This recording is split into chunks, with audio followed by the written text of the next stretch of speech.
bird. Your heart was broken.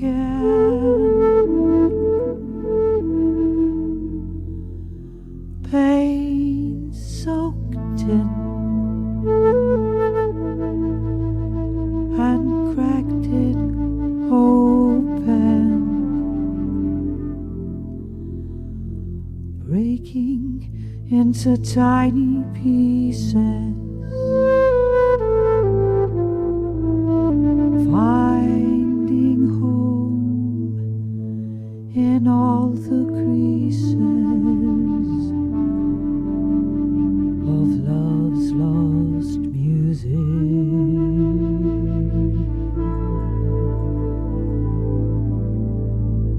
Nobody saw her as she huddled secretly under the trees.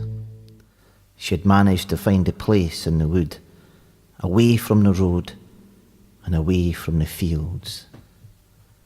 The pains in her body were near unbearable as she knelt, gripping the ground and doing her best to muffle her screams of pain. She just knew she must give birth as silently as possible. She must not be discovered. It was her shame. It was her shame to bear, and she'd concealed it for 9 months. The man whom she had loved and trusted, well, he'd disowned her. He was free to just walk away and have nothing more to do with her. But as her child grew inside her, she knew that because she was unmarried, she faced public humiliation and rejection. And so she had no choice. She had concealed the evidence of what she was made to believe was her sin.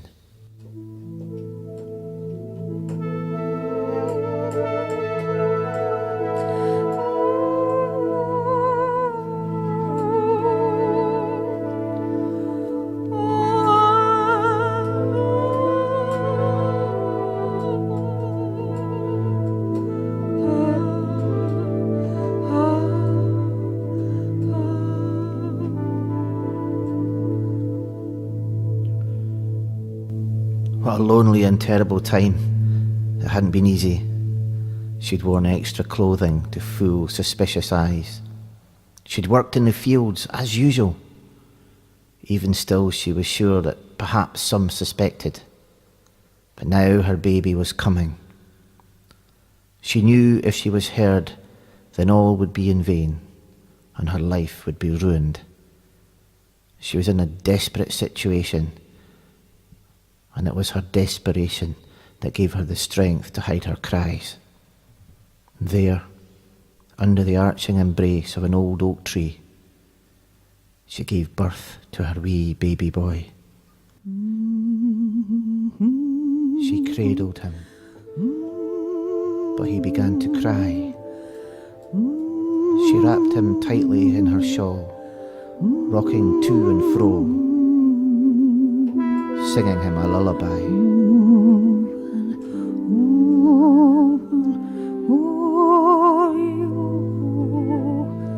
I lost my darling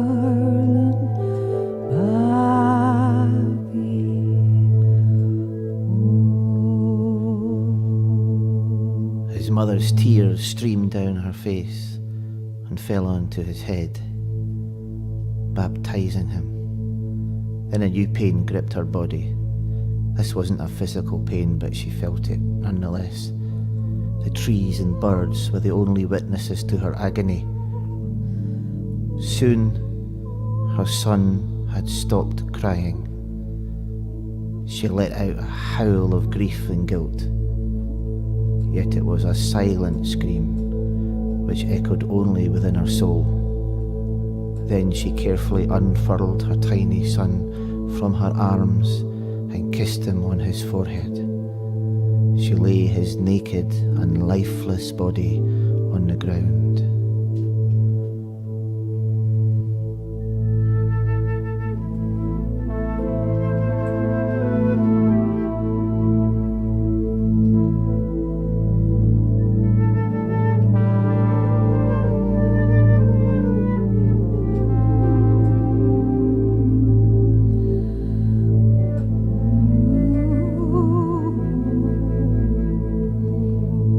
She dug furiously with her hands, finding a place between the roots of the tree where her son could rest. And there she lay him in a cradle of earth. She knelt over him, saying a prayer, asking God to forgive her and pleading that her child be accepted into heaven. And then in a frenzy she covered him with soil and dirt, with a blanket of leaves and twigs, to hide his presence forever. She stood over him and wiped her face. It was done. She now had to return to the fields and pretend nothing had happened. It was vital she never returned to her son, for she might be found out. She must be strong. In all this, she forgot one thing. She forgot to give her son a name.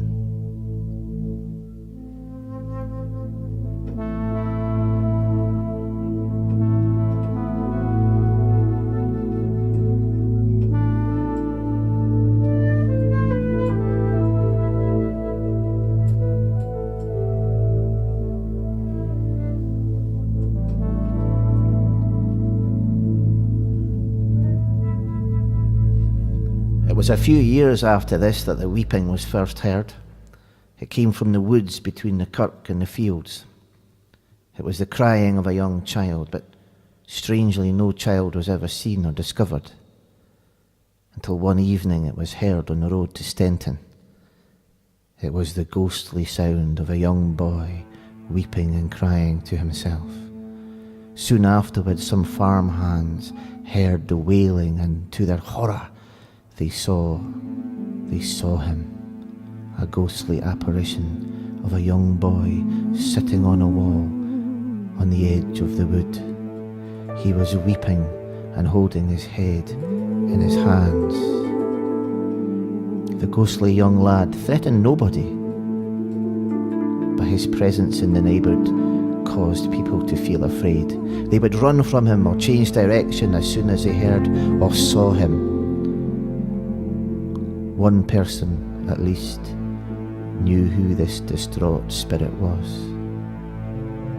His mother, but she dared not tell.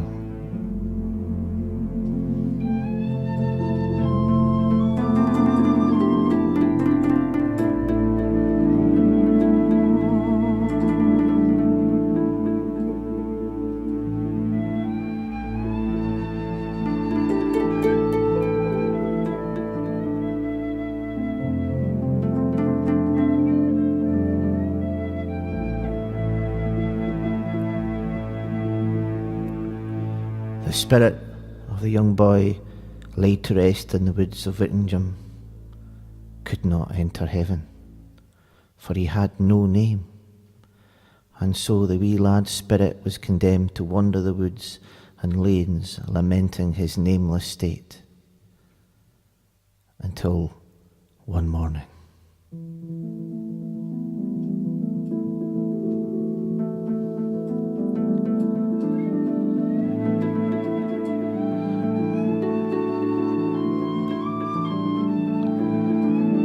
A local drunken blellum was staggering along the road. He was Uncle Foo. He zigzagged along the path as the alcohol still affected his ability to walk straight. He sang an out-of-tune and undecipherable tune to himself, although he was not too drunk to notice the pleasant morning air and enjoy the sunrise as it spread across the fields of East Lothian. Then, suddenly, he saw the ghost of the wee nameless boy sitting on the wall, looking forlorn and sad. The drunk man stopped and stared at the wee ghost. As he stood, he swayed to and fro, as if he was just about to fall flat on his face. But he managed to stay upright, just. And as he studied the sad face of the boy, he felt sorry for him. He noticed the boy had bare feet, and the way the shadow was falling upon him made it look as if he was wearing footless stockings. And so the drunk man raised his arms, and his voice called out cheerfully, "Who's all with ye this morn, wee short hoggers?" In an instant, the wee ghost demeanour changed. Someone had actually talked to him. But more than that, he had given him a name. Short Hoggers. He skipped and he jumped and he clicked his heels and he ran into the woods. He jumped for joy. Now he finally had a name. Off he went, skipping and calling out happily to himself, Och Will, Spinoo, I've gotten a name. They call me Short Hoggers, or Whittingay.